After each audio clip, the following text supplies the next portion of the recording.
Baspa supremo Mayawati ने हाल ही में अपने भतीजे आकाश आनंद को चीफ नेशनल कोऑर्डिनेटर की जिम्मेदारी दी।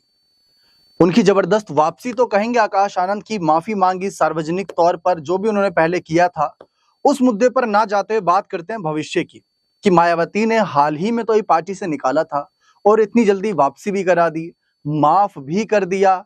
बयानबाजी करने से अपने कार्यकर्ताओं को रोका, उनको रोका जो आकाश को कहीं ना कहीं कोस रहे थे। तो अब जैसा कि यहाँ पर हम देख पा रहे हैं, बसपा सुप्रीमो बहुत मेहरबान हो रही है आकाश आनंद पर।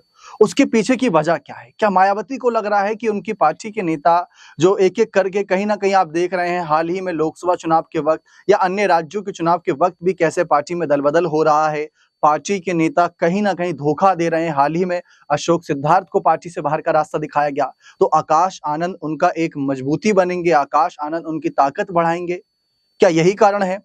दरअसल राजनीतिक विश्लेषकों का मानना है कि बसपा को सपा, कांग्रेस या भाजपा से किसी बात का डर इस वक्त नहीं उतना, क्योंकि वोट तो कट ही रहा है, उस बात को लेकर तो वो रणनीतियां बना रही हैं।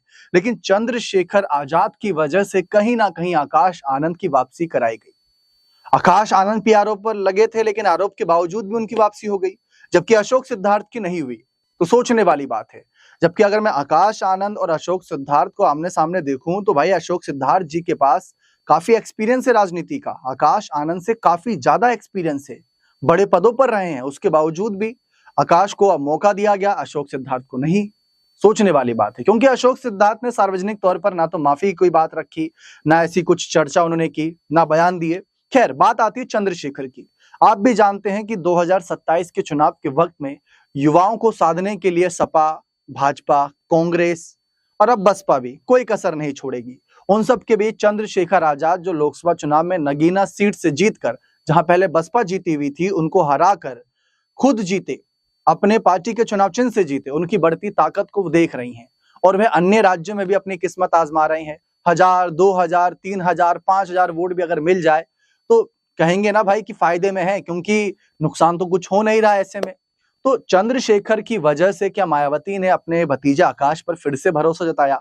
और अब एक सबसे बड़ा सवाल यह भी खड़ा होता है कि क्या मायावती आकाश को जिम्मेदारी तो दे दी, जो 3 नेशनल कोऑर्डिनेटर हैं वो आकाश आनंद को सारी जानकारी देंगे, क्या हो रहा है, क्या होना चाहिए, कैसे क्या, ये सारी बातें बताएंगे। इन सब के बीच सवाल यह है कि क्या आकाश आनंद को मायावती वो खुली छूट देंगी जो वो चाहते हैं, या मायावती के कहने पर ही सब काम होंगे, यानी आकाश आनंद सिर्फ नाम के कहीं चीफ नेशनल कोऑर्डिनेटर ना रह जाएं। इस पर भी बहुत से सवाल हैं। फिलहाल ये सब भविष्य की गर्भ पर निर्भर करता है कि आकाश आनंद की क्या यहाँ पर भूमिका और निखर कर सामने आएगी। क्या आकाश आनंद का दमखम देखने को मिलेगा, या फिर आकाश आनंद कहीं ना कहीं सिर्फ और सिर्फ फैसलों पर बांधित, कहीं ना कहीं वो एक तरीके से बंद ना जाए, इस पर से थोड़ी संशय बना हुआ है।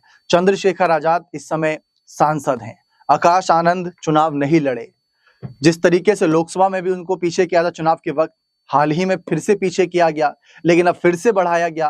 तो क्या यह स्थायी है या अस्थायी है, ये भविष्य में पता चलेगा। फिलहाल देखते हैं मायावती के इन फैसलों से किसको कितना नुकसान होता है और बसपा को कितना फायदा होता है। बने रहे चैनल के साथ। बहुत बहुत शुक्रिया।